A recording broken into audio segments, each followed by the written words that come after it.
Rod Serling, is one of the legends of television. I met Rod very, very early in his career, certainly in mine. And Rod sold a script to Matinee Theater. I don't know if you were aware of that. And it was a comedy, and about a Russian in America who sees the Reds, Cincinnati Reds, and thinks, oh, those are his people. But anyway, I met Rod very early, and Rod wrote Requiem for a Heavyweight. He wrote Forbidden Area, which was the first Playhouse 90 show, and he wrote In the Presence of Mine Enemies. He wrote 5 or 6 originals. A Town Has Turned to Dust, a number of them. Rod had what to me was an extraordinary style, and he wrote for actors to play as much as anybody, I think, who was writing at that time.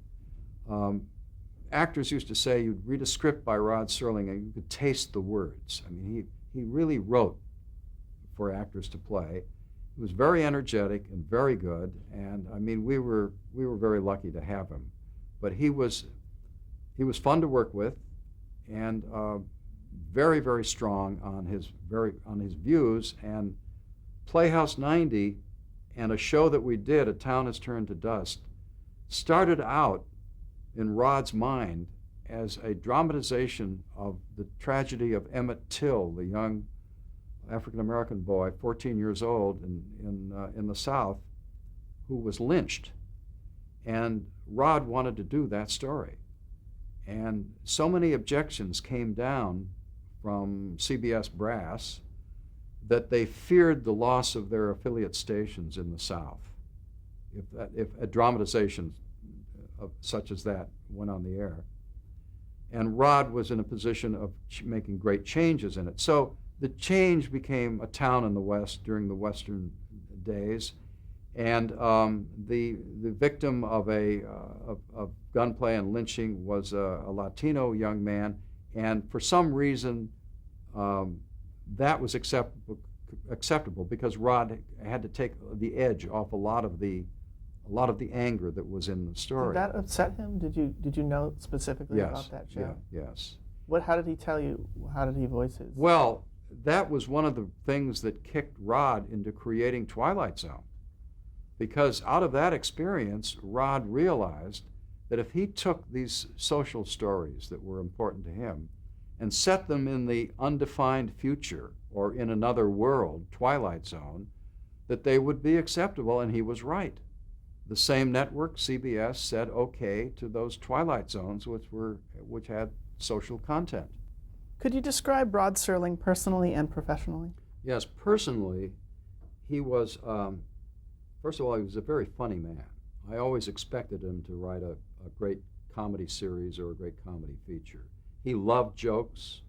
He was at Red Skelton's rehearsals all the time. He was great. On a personal level, Just to watch the rehearsal? Yes. He loved it. He just loved it. And he on a personal level, he was just dynamic. I mean, a bundle of energy.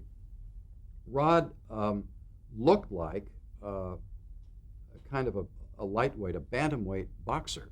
I mean, he had that look and he had that walk and tremendous energy. I always knew he was in the Twilight Zone offices because he worked at home. But I always knew when he came to the Twilight Zone offices because I'd hear the Coca-Cola machine going. That was what, he had a Coke in one hand and a cigarette in the other. He needed neither of them. I mean, he was tremendously energetic on his own.